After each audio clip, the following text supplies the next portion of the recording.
Alhamdulillahi Rabbil Alameen wassalatu wassalamu ala ashrafil anbiya'i wal mursaleen nabiyyina Muhammadi wa ala alihi wa sahbihi ajma'een.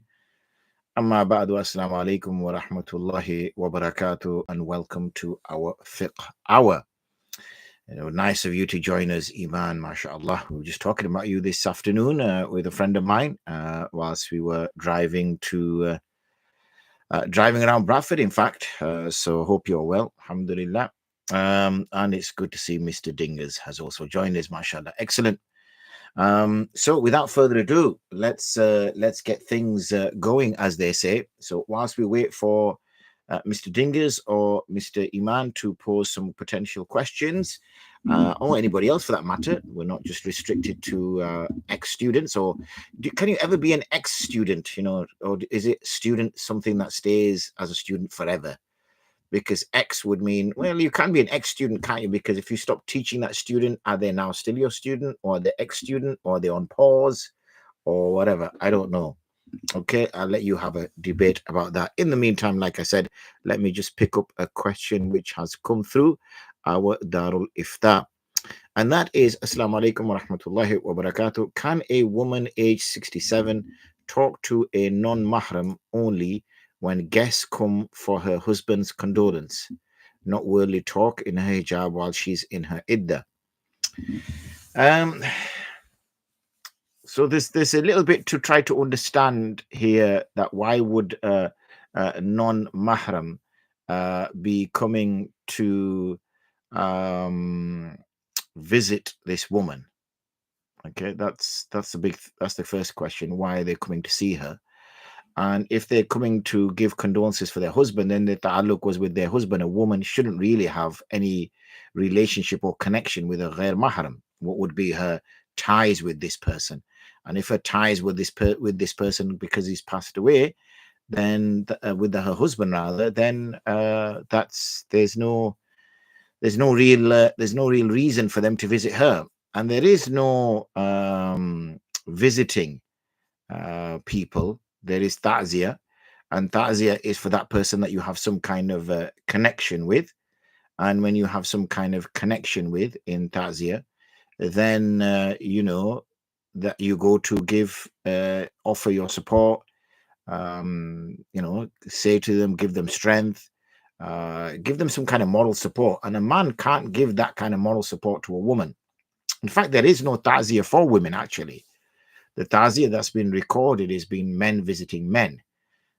This is now obviously a rawaj that has started now, where women visit women.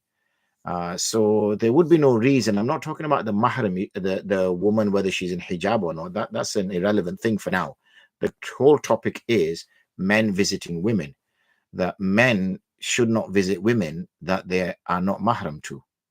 Okay, men only visit women that they are mahram to.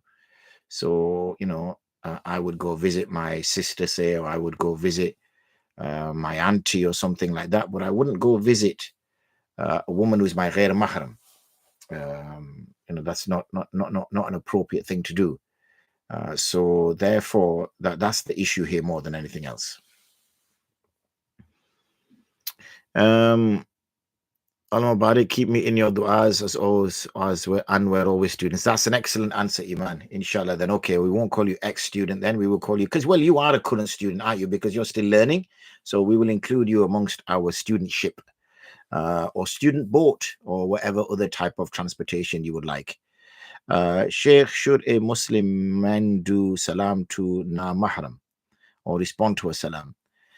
In certain circumstances, yes, this is permissible.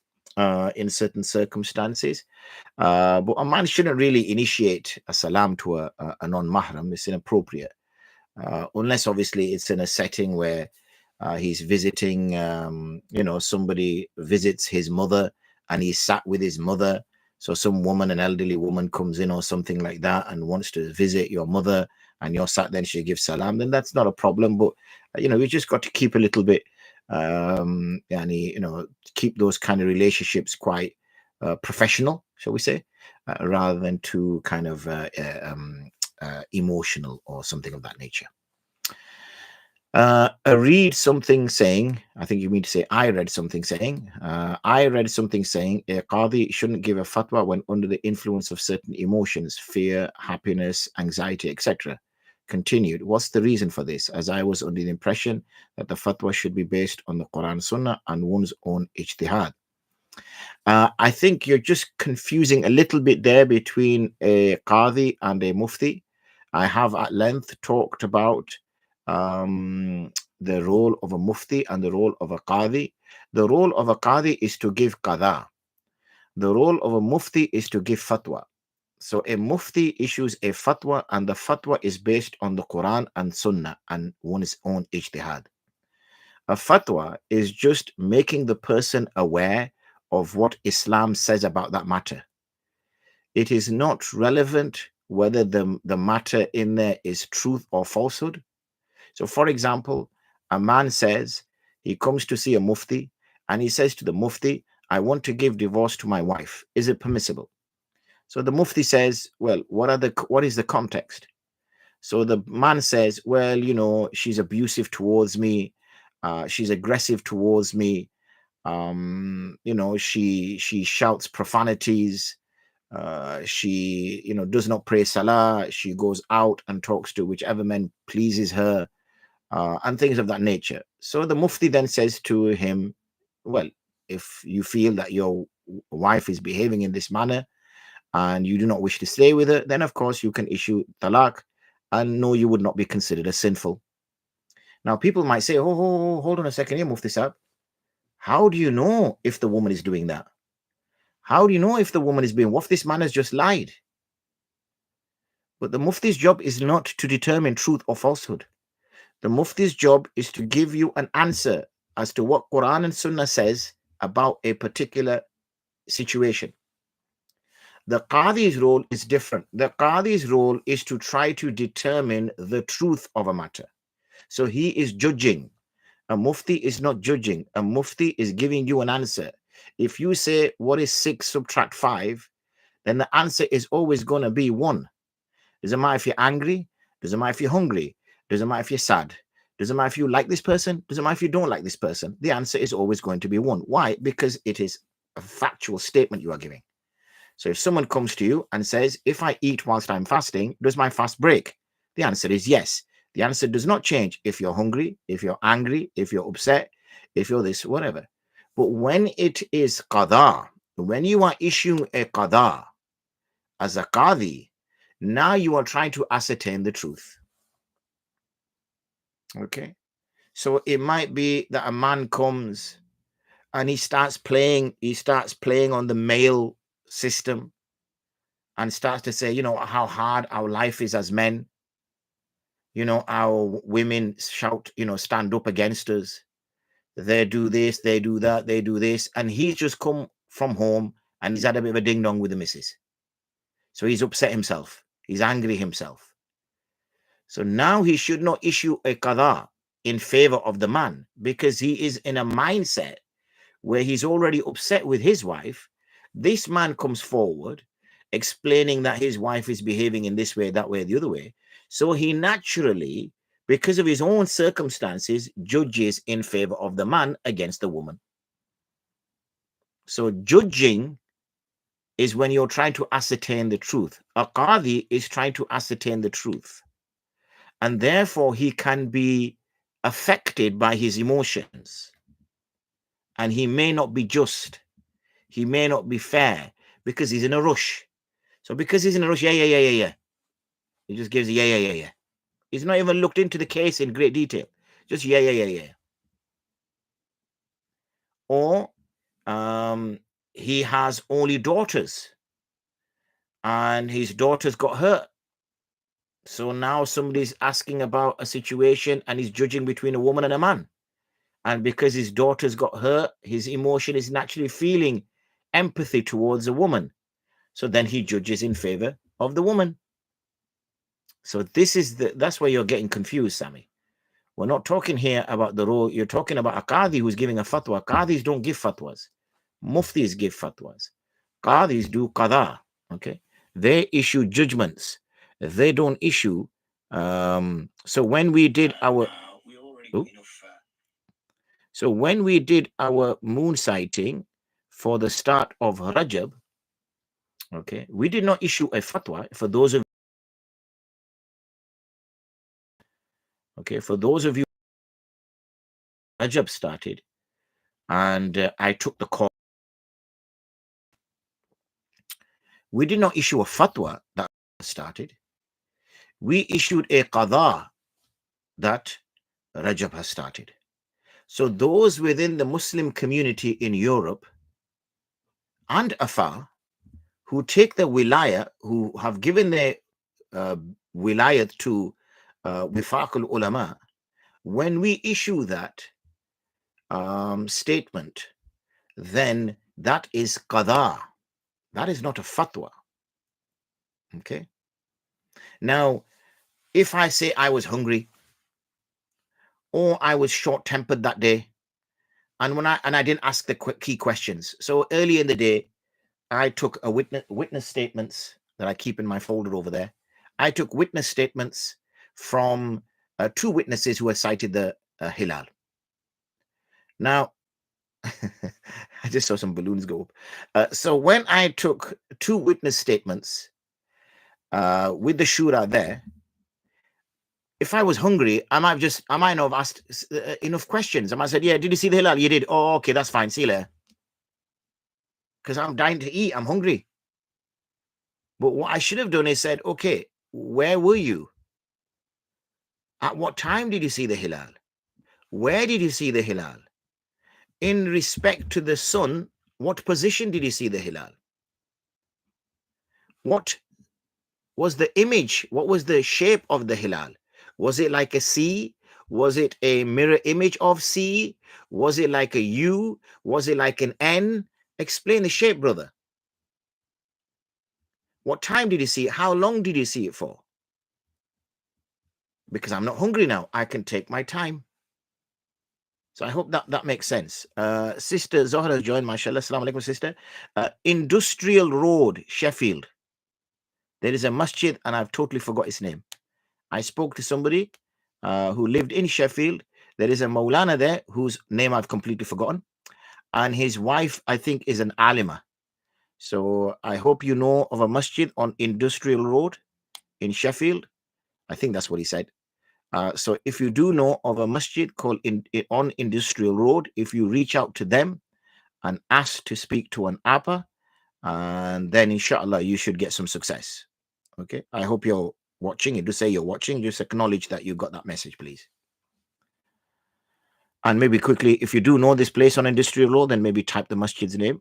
He told me the Maulana's name. I think if he joins our live, I will ask him again.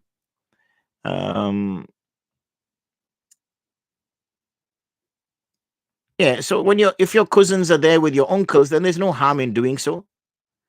Can you elaborate between Muttaqaddi and Mutta'akhirun? There is difference of views between at what point do you categorically draw the line between the Muttaqaddimun and the Mutta'akhirun. Particularly, this is mentioned in hadith studies, but it's also mentioned a little bit amongst fiqh. So it is really talking about the primary hadith collectors and the later hadith collectors. So you'll talk about maybe the likes of the Sihasita and those ulama that were around at that time as the Muttaqaddimun, and those which came after as the Mutta'akhirun. It just means taqadda means the ones who came first, ta'akhir means those who came after. It's just a distinction which is drawn basically due to time that they came.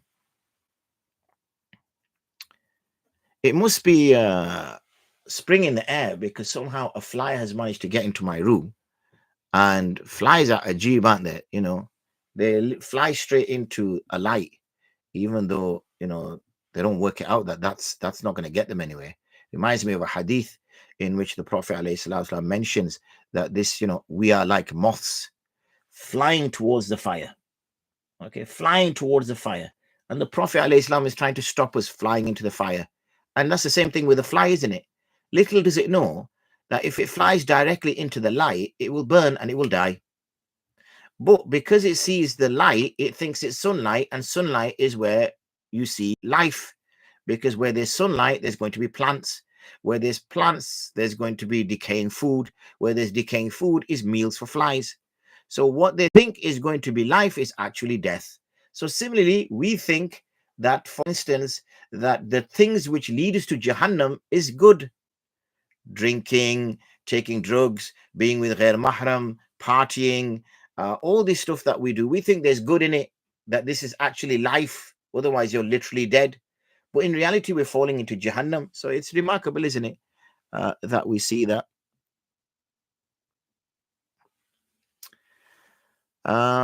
Is it an obligation to respond or contact person A who said that person B will have a long life because person B contacted or met person A who was talking about person B before? What the? That's how you confuse me. Let's try that one again. Is it an obligation to respond or correct person A who said that person B will have a long life because person B contacted or met person A who was talking about person B before? Or can this statement heard, read, be ignored? Yeah, it's a load of cobblers, as they say here in Yorkshire. It's nonsense. It doesn't mean anything. It's absolute poppycock. Nothing. Yeah, it's absolute nonsense. Can we use a microwave in which haram food has been warmed up in, for example, in a work kitchen or staff room? Yes, because microwave doesn't actually cook the food as such. And the only, and even if it splashes the food, because obviously all it does, it gives energy to the water molecules, and the water molecules are the ones which heat up, and most foods obviously have water molecules in them. So that's all it's doing. But sometimes obviously that can splash out. I'm sure your wives and your mothers will always tell you to place that plastic dish over so it doesn't splash, and that splashing will rarely fall back into your plate. So there should be no harm in doing so. In those environments, there's no issue there whatsoever, inshallah. Recently, I've come across circles who claim Tablighi Jamaat is a bid'ah practice, as it's not something the Prophet ﷺ did. How do we as Muslims who practice Tablighi Jamaat go about these claims? So the thing is, what they may be claiming is the manner in which it is done. It is not, that's not how the Prophet ﷺ did it, meaning going on 3 days or going on 4 months or going on 40 days or whatever. That's the question that's being done. That's the statement that's being made. I'm assuming, okay, that's the assumption I'm making. But to say that to the whole concept of Tablighi Jamaat is a bid'ah is nonsense, obviously. Oh, brilliant. Alhamdulillah. Yes, assalamu alaikum. My husband says it's Industry Road, Darnell Markazi Jami Masjid. That's the one. That's the exact one he said to me in the car. I forgot to write it down, but alhamdulillah. So yeah, please do contact them. I've forgotten the Maulana's name. But his wife, if I'm not mistaken, is also in the masjid madrasa. Maybe she works on the female maktab side. So if you speak to her, inshallah, you will be looked after. Inshallah. If you have any problems, just get back to me when on our next live, and I will look into it further for you. Because the brother I spoke to, he lived in Leeds He lived in Sheffield for a long time, and I have got some extended family there as well. So we will solve your problem by one way or the other, inshallah. So when they say this, this is what they are referring to. Okay, this is what they are referring to. That the tabligh is a bid'ah because of the manner it's done. One cannot say conceptually that tabligh is a bid'ah. How can it be? Because what tabligh is, okay, is basically the people going out and inviting people to come back to the masjid. Now, yes, some may argue that is this actually making dawah to non-Muslims? Probably not, because their main focus is to bring back Muslims to the fold. Because arguably, and a scholar mentioned this to the friend I met from Sheffield, or who lived in Sheffield so many years ago, a scholar he met this afternoon, or this morning rather, he said the majority of the work Muslims need to do, the activist Muslims need to do in Europe and in UK, is bringing people who are Muslim born back to Islam. That seems to be a bigger issue, because there are many people who might have a headscarf on, who might even go to the masjid, but they're doing it particularly because of social pressures. But in reality, okay, in reality, they have moved away from Islam. So that is a very important area that we need to focus on.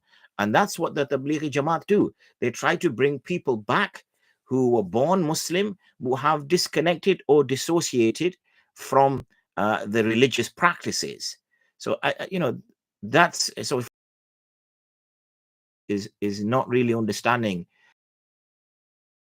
you that the exact practices of these 4 months, 40 days, but they don't actually say that it is sunnah for you to do this, that you have to do. And you will get, let's not, uh, bad label a cause because of a few people. Okay, some people just come new to the tabligh and they're all fresh, they're all hyped up, they're all excited. Okay, alhamdulillah, when you taste iman and when you are in the path of deen, your heart catches fire. Okay, because it's a very powerful message, and you're trying to contain it and you cannot contain it. So you get a little bit excited and you overstep the mark and you start to do things, and you start to go a little bit beyond the boundary. So one shouldn't target specific individuals just because and label the whole cause. So there's nothing really that one should feel with these claims which are being made. Of course, the tabligh, which is to proclaim, to take the word of Allah to the people, is an act of prophets. Anbiya did this work. So let's not get caught up too much on the specifics, and let's not get too much caught up on individuals. Conceptually, look at what's going on, and also look at the senior individuals within the organization. And it's not really an organization. I don't even know why I use that word, but let's call it movement. The senior individuals within the movement. And remember, any politics or any nonsense which happens, because it happens, there's humans are in everything, and wherever there's humans, there's going to be politics which comes after. We park that politics up to the side. Again, we don't look at individual behavior and judge a movement by individual behavior. We assess the movement. That's why when people say, oh, Islam is bad and Islam is this and Islam is that, non-Muslims in particular, and even some people will say, oh, you can't trust, Maulvis, they're this, they're that. You cannot judge a religion. You cannot judge a fraternity of scholarship by your own personal experience of one or two or three people. That's completely wrong to do that. That's ridiculous, in fact, to do that. Just because you have a bad experience with a doctor, you don't say, oh, doctors are crazy, doctors are mad. And, we hear about doctors. We just heard about a nurse not so long ago that was killing babies. Does that mean we say all nurses kill babies? Of course, we don't jump to such a ridiculous conclusion. And similarly, we've heard doctors in the past have killed. We don't, again, jump to a conclusion and say, oh, don't go to the doctors, they kill you. Of course we don't. So similarly, we may come across one or two scholar, one or two person that he claims he associates himself. Because as soon as a person goes on 3 days, he can say, oh, I'm part of the tabligh. Well, are you really? There's no real membership. You don't sign up for something. You got to go by making your judgments and assessments based by individuals who are experienced, who have been in that field, who are in that field regular, and make your decisions there. So I hope that I've answered that particular query. I'm just going to go here because Abu Bakr is saying, I'm writing a book on Tablighi Jamaat, a translation of an Urdu book, and the answers to the objections on Fazail Amal. Excellent work, Abu Bakr Siddiq, mashallah. May Allah bless you. Alhamdulillah, keep up the good work. That's what we like to see. And maybe by the fact that you've shared it on here, we also get a share of that reward. Alhamdulillah. Are you available for Bayans Ramadan? Depends where you are, Abu Bakr.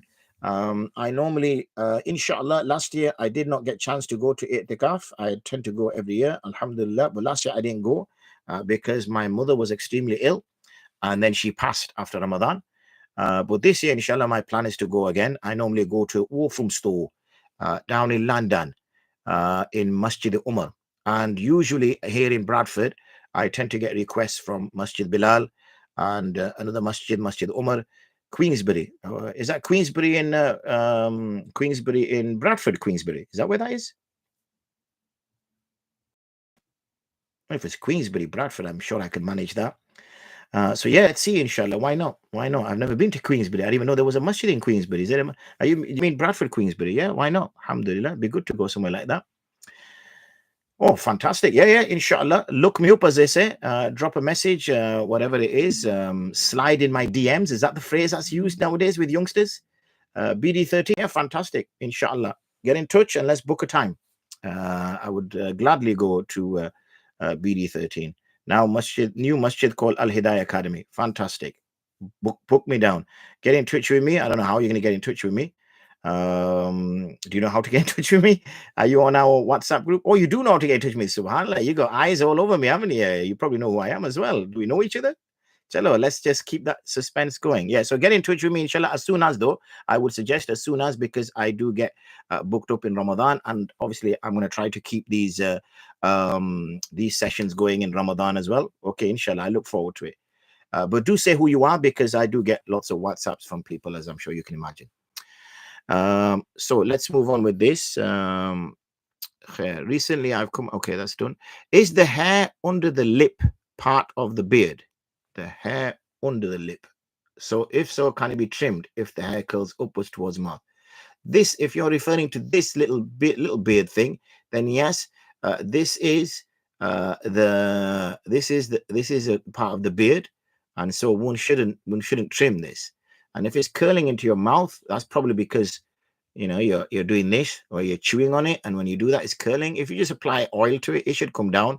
Otherwise, worst case, use a straightener or something. But it should come down. There's no need to cut it. Sometimes your hair does go a little bit angle, so just add some gel to it. Add some wax to it or something, oil to it. Okay. What if two muftis of the same Hanafi fiqh give different answers to certain issues? Who do we follow? Can we choose? This, Mr. Islam or Miss Islam 123, is what I said previously, is that a mufti is a guide. Okay, a mufti is a guide. So for instance, when you have like a personal trainer, when you go to the gym, you don't go to 3 or 4 different personal trainers, because one personal trainer might think that, oh, what you need to do is increase your protein, drop your carbs, do cardio for 20 minutes, then do light weights, and then do this. The other personal trainer might say, no, you got to really beef up your carbs, keep your protein going. You don't want to go on to the cardiovascular. You want to go straight onto weights, and so you're getting different opinions. So you're going to get confused. Okay, you're going to get confused. So what you're supposed to do is you're supposed to associate yourself to a mufti. And how do you decide that? That's the only bit where you have a choice. After that, you should do taqleed of that mufti.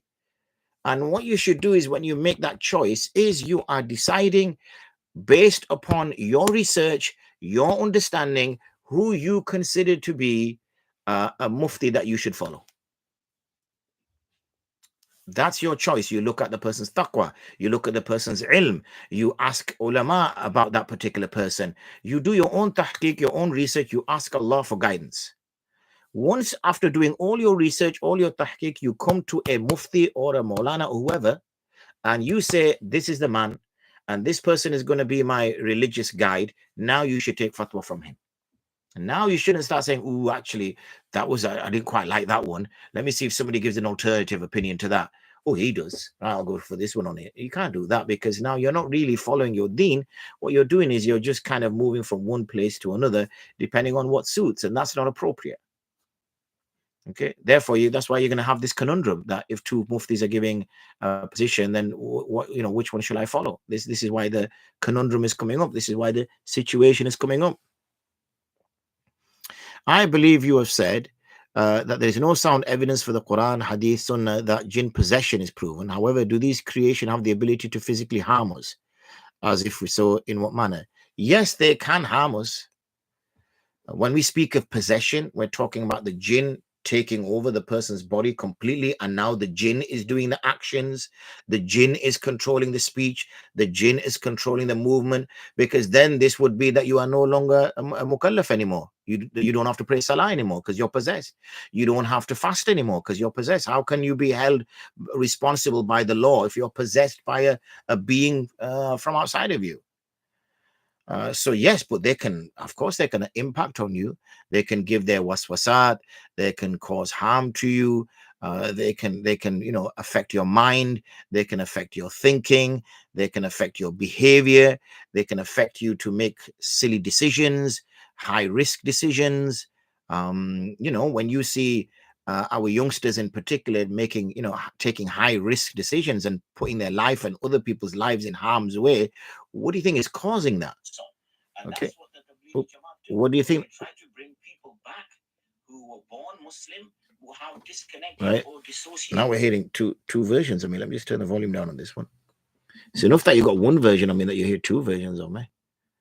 Let me post that. So in that way, they can cause that harm to us. We're also told that before we enter into the lavatory, in order to answer the call of nature, that we should seek protection from the khubath and the khaba'ith. Now, why are we seeking protection? Because all we're doing in the toilet is we're uncovering our genitalia. So our understanding is that they can impact us. Okay, they can impact us in that way. They can start giving us bad ideas as to what we should be doing. Start impacting on our minds. Start causing maybe some kind of arousal. These things, without doubt, it can have an impact. And we should be very, very careful about that.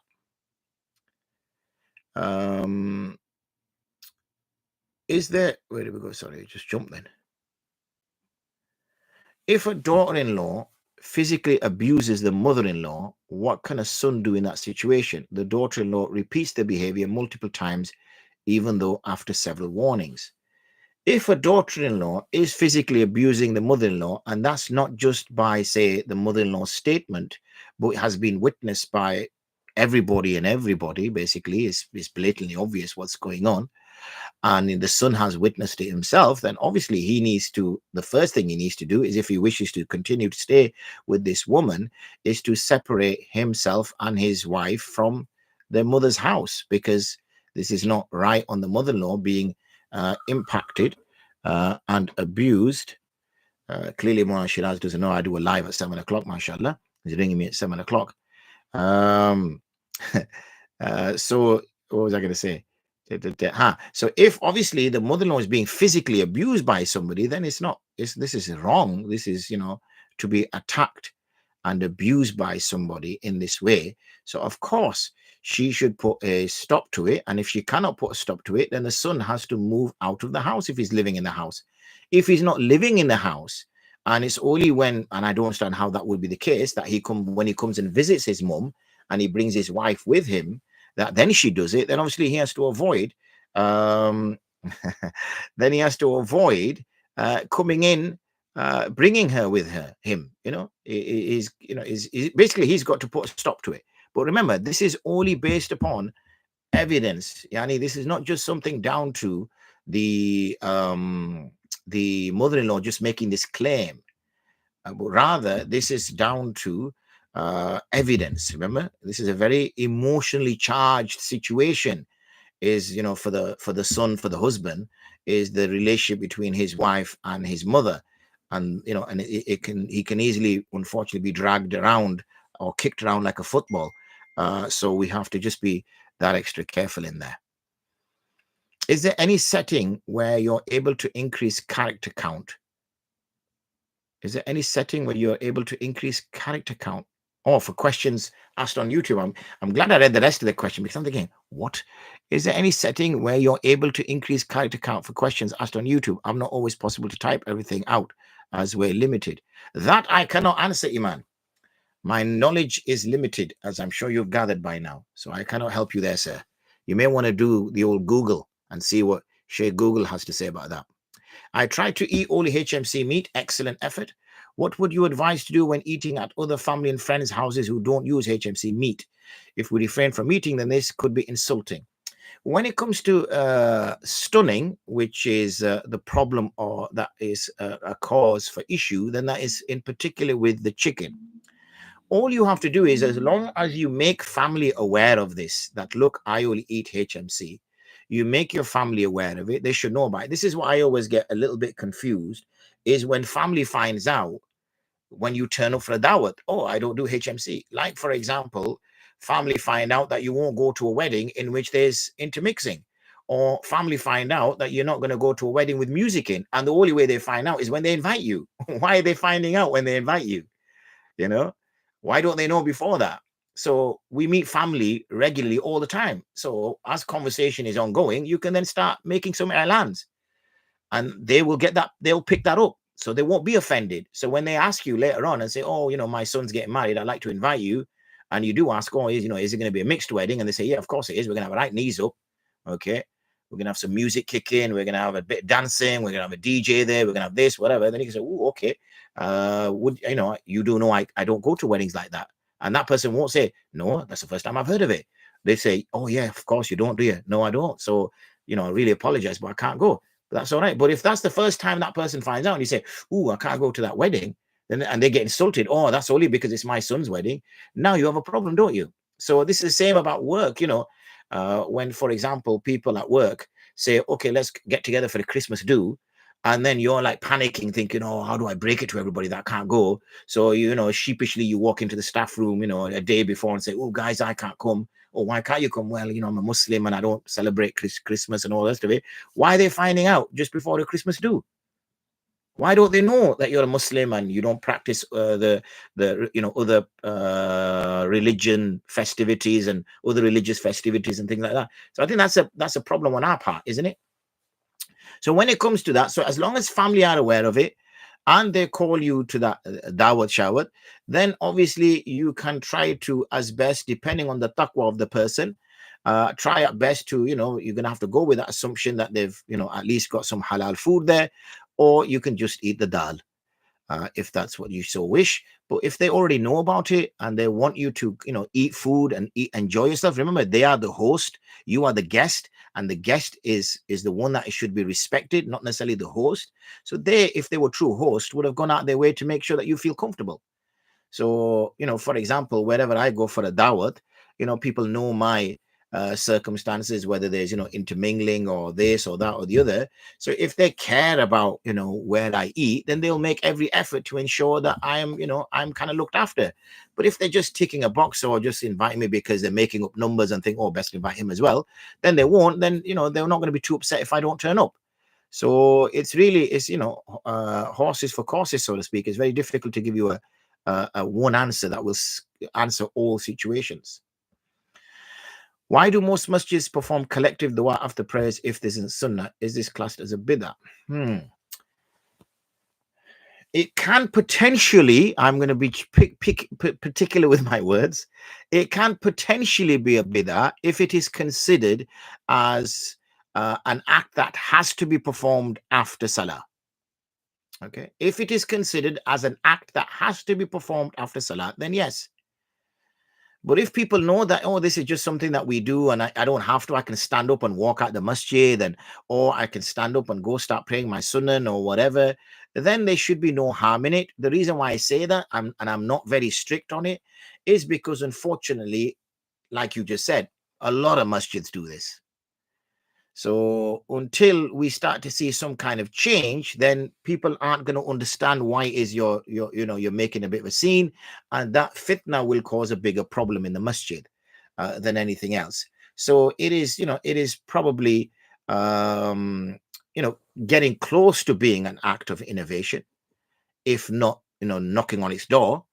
And therefore, the more people that don't ritually, you see the word I use there, the more people don't ritually sit after the salah and perform it, the more we will start to teach our next generation. Because whenever you're trying to remove a bid'ah or you're trying to introduce a sunnah, then it is very difficult to change it with the generation that you are in, because we become stuck in our ways. So what you do is you teach it to the generation which comes after, because humans find it difficult to change. We just find change is just so difficult to do. We just cannot do it. So therefore, it is far easier to introduce something to young people, because for them, it won't be fixed in their heads the way, you know, like, for example, you meet some people and they think that you have to make istinja before wudu, and they think istinja is part of wudu.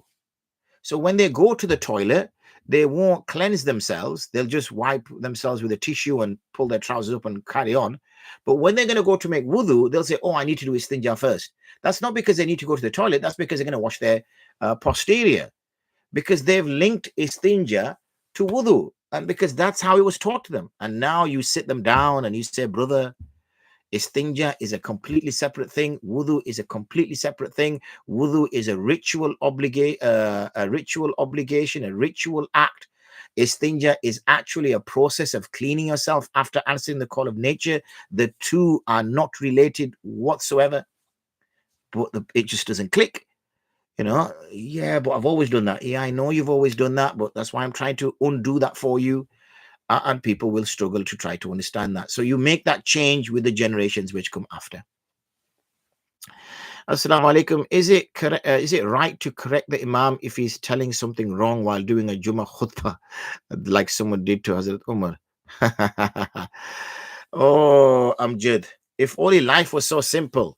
I don't think it would go down very well if you stood up and whilst the imam is giving a khutbah, you start to correct him. I don't think that will go down well. So it's probably not a most appropriate thing to do. Probably after the salah is done. You see, back in the day, the likes of Sayyidina Umar, they were men of no egos. And therefore, they would take criticism and they would go and kiss the hands of that person who rectified them and taught them ilm. We now live in a world of egos. So people are going to get offended. And then the other thing is as well, it's not just that people are going to get offended. Then you're going to get every Tom, Dick and Harry who doesn't have any ilm standing up and saying, oh, you got to do this. Oh, you've done that wrong. Oh, you got to do this. Oh, you've done that wrong. And nothing, you know, everybody's going to get opinionated. You see, before people only gave the opinions or expressed knowledge that they knew. Nowadays, every man opens his gob who's got no knowledge whatsoever.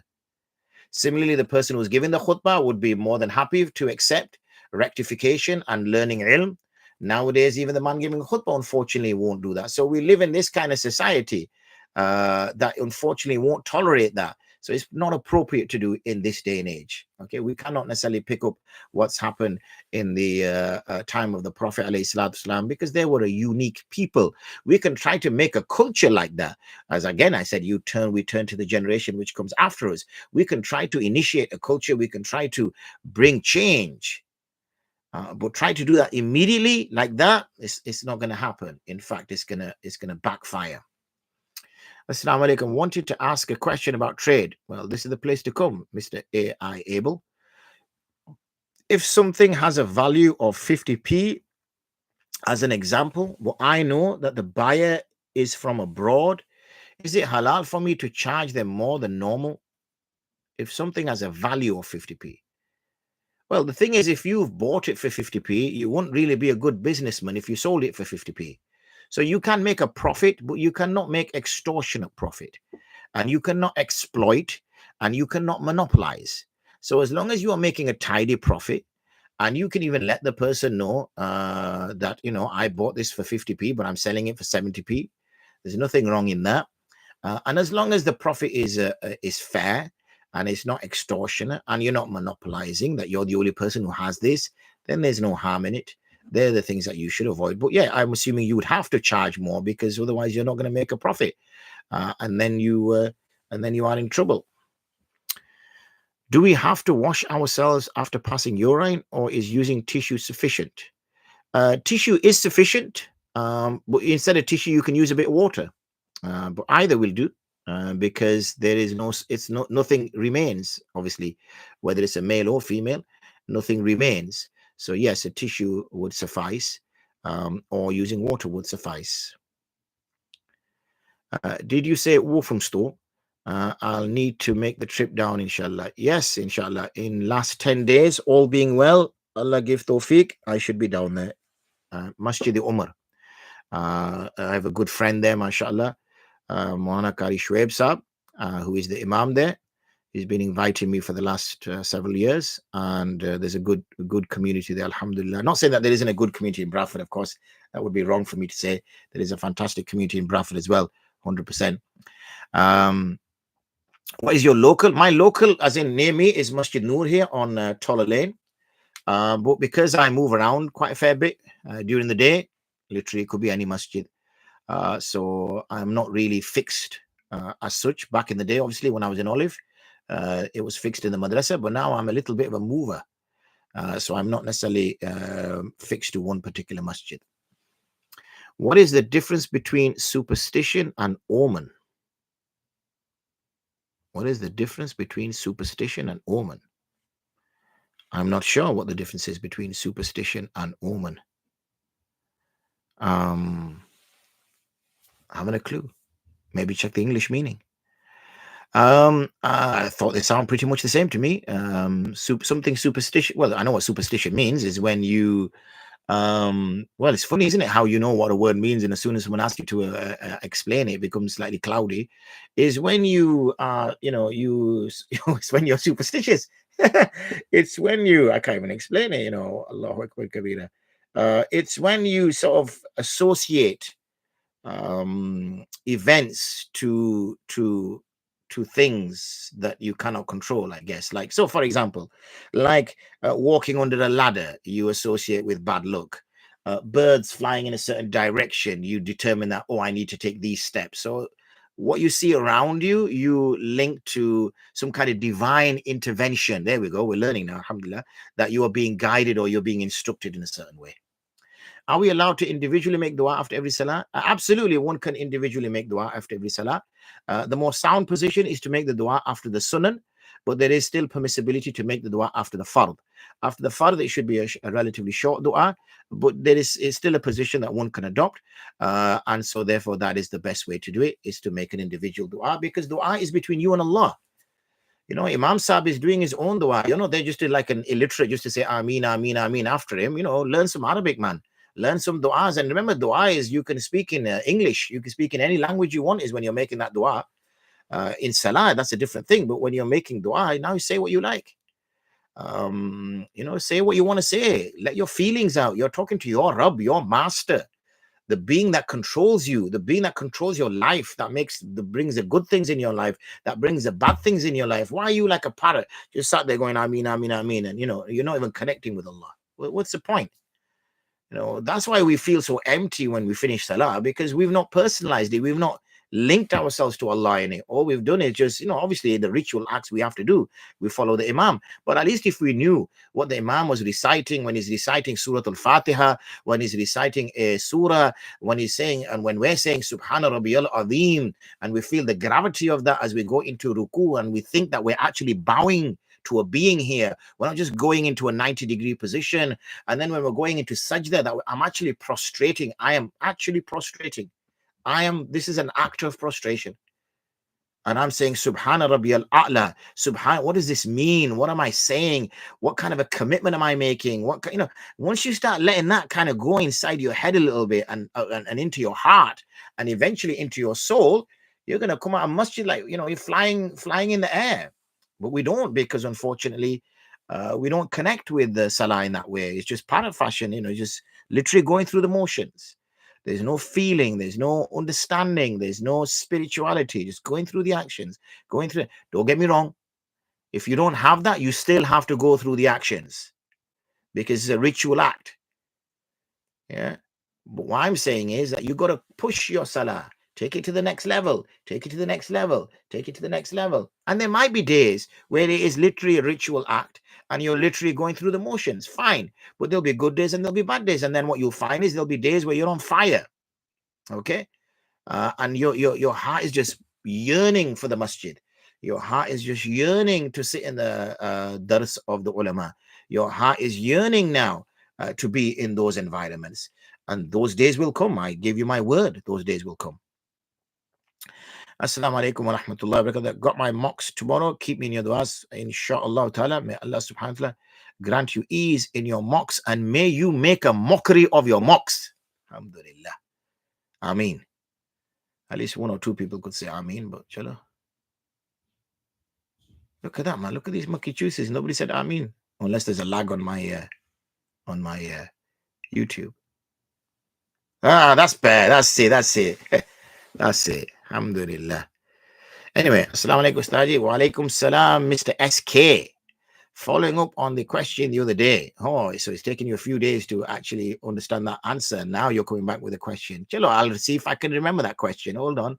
Oh, yeah, I do. I only get like one question a day. Alhamdulillah. Following up on the question of the day of is there, this is like a bit broken English, isn't there? Is English not your first language, sir? Assalamu alaikum, Ustad. I know who this person is, so that's why I'm being silly. Following up on the question the other day of is there, what? Is this even English? Following up on the question the other day of is there a sunnah? Ya Allah. Which school did you go to? Following up on the question the other day of is there a sunnah way of creating a will? Is there a sunnah way of creating a will? Again, I will say this, that the only part of the will, which is a will as such, is the bit which is the wasiyah. I blame my keyboard and typing too fast. Yes, what did they say? A poor workman blames, I don't know, I can't remember. So when it comes to that, the only bit which is the will is the wasiyah, because the rest, mirath, is fixed. It's Allah has already decreed. The Prophet ﷺ has already decreed. So the mirath, which is the inheritance, is fixed. The will is the wasiyah, which is the third that you have, that you may choose to spend as you wish. However, it is not absolutely how you wish, because there's also conditions attached to the wasiyah. For example, the amount, who you may give it to. Okay. Now, obviously, in the UK, it's not a Muslim country, and unfortunately, we don't act on the deen. So what we do is we don't have an automatic inheritance. So we have to put a will together. So there's no real sunnah way as long as you write down. So there is a template that we have. I think if you go to our website, I'm not sure. I think it's on RG Advisory, www.rgadvisory.co.uk/wills or something like that, or go on to it. You'll find the will section. And we do outline some key points. The only thing is, obviously, on your will, you will be saying something along the lines of that I would want my estate to be divided according to the Sharia as understood by the Hanafi legal school. And I ask scholar Fana to carry out the divisions. If in his absence, then scholar Fala. If in his absence, then scholar Fala. Because obviously people die. People could be out of the country. People could have emigrated. So it might be that, you can't get hold of that person. So at least you have that structure. Then obviously it's the third that you wish to distribute. So you'll mention your kafan, dafan, then, I want to be buried according to the Sunnah. I don't want any extravagant clothing. If it's going to be in a coffin, for a man, it doesn't, it's better not to be in a coffin for a man. For a woman, I believe it is more appropriate to be in a coffin. Saves obviously lifting her out of the coffin and placing her in the ground and all the rest of it. And nowadays, I remember the key thing, one of the reasons why coffins was considered something to avoid is the cost associated. But we live quite we're quite wealthy people. So a coffin, as long as it's not some fancy coffin with brass handles and fancy wood and all the rest of it, it's just somewhat cheap and cheerful. It serves its purpose, then there's absolutely nothing wrong with that, especially for women. And once you make those decrees, and then you make sure that the janaza, if you know that you're going to have problems with your family as they're going to start debating as to which masjid to take you to, it really depends on your family, which masjid they're going to take you to, or who's going to lead the janaza and all the rest of it. You can leave those kind of statements. My father's already made those statements to me already, in terms of what he wants and what he doesn't want.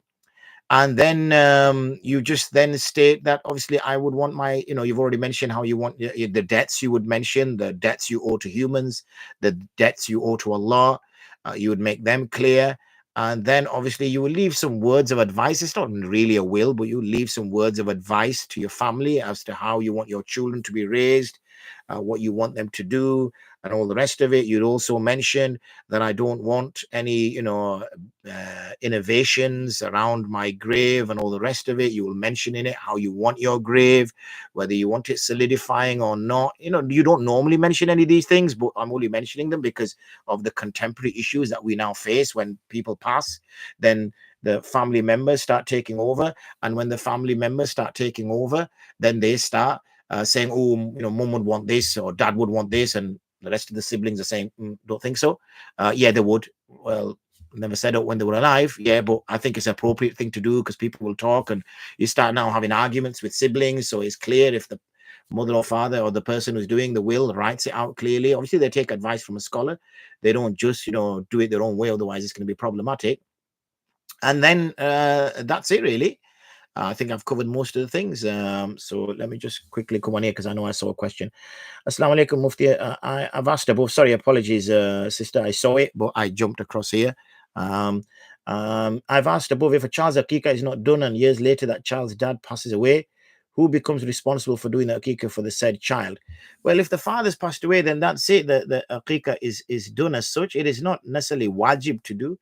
So if the opportunity is gone, then the opportunity is gone. It's not something that one should be sort of absolutely concerned about. Let's see if there was any others that came in.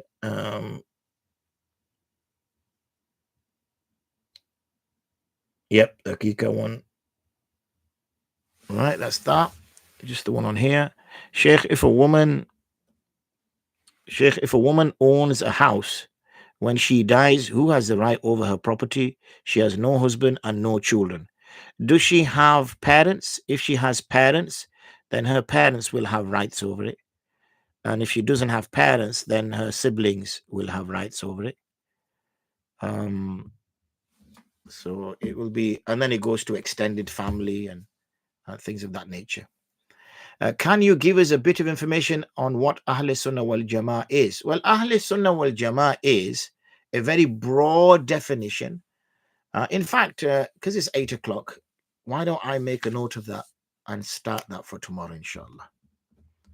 Ahl Sunnah wal Jamaat. Inshallah. We'll start with that tomorrow, Iman.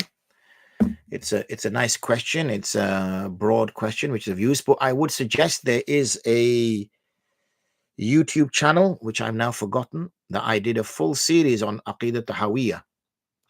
I've forgotten the name of that channel. Well, if you type my name, if you type Mufti Amjad and type Al-Aqidat Tahawiyah, I'm sure you'll get something. It's a good 12 or 20 lesson thing I did a couple of years back. The brother is associated with a masjid in Batley or Dewsbury, and he asked me to do that. Yes, inshallah, love to know that context behind it. Jazakallah for this session. Barakallah fiqh, man. Allah bless you. And on that note, inshallah, another hectic and engaging. I like these hectic and engaging ones. Alhamdulillah. Jazakallah khair, Nastaji. And I will therefore polish up on the old English grammar for tomorrow, inshallah. Yeah, so use therefore, which is not a real word, and you put old English, and then you didn't put space between old, and because obviously the little comma is replacing the D. It's a contraction, but then there should be a space between that and the word English. But khair, you are learning, and that's the key thing, isn't it? We're all here to learn. So autocorrect. Oh man, people and their excuses. Allah guide us all. Ameen. On that note, inshallah, yes, I do like, active sessions, alhamdulillah. So same time, same place, as we keep saying, let's keep drawing people towards the caravan. Reason being is, let's get people prepped for Ramadan, so this becomes their best Ramadan ever. They got their heads in the game. They're, homing down. Days are going past, alhamdulillah. And as I said, may Allah bless also the chaps who behind the scenes, they are time stamping all of these videos. So if you go to these videos, they'll be on the YouTube channel afterwards. Obviously, this is now live, but they will be afterwards. It takes a day or two, but you'll see some of the historical ones. They're all time stamped. So you can go to the question that you choose, and inshallah, all being well, make dua for them. They are going to split them up all, and we're going to make like a platform in which you can actually search the questions and you get the way. So, you know, we're trying to push the boundaries of engaging with ilm, inshallah. So make dua for them. There's a bunch of them that work behind the scenes. So may Allah make things easy. Advise people to keep notifications on to know when you go live. Absolutely, man. That's a good piece of advice. Once they go notifications, and that will come on. As long as Arabic grammar good, we're flourishing at. Oh no, he's getting some support, man. SK is getting some support from Sammy. I think that's definitely a point that we close the session, because we can't be having that. وآخر دعوانا أن الحمد لله رب العالمين. السلام عليكم ورحمة الله وبركاته.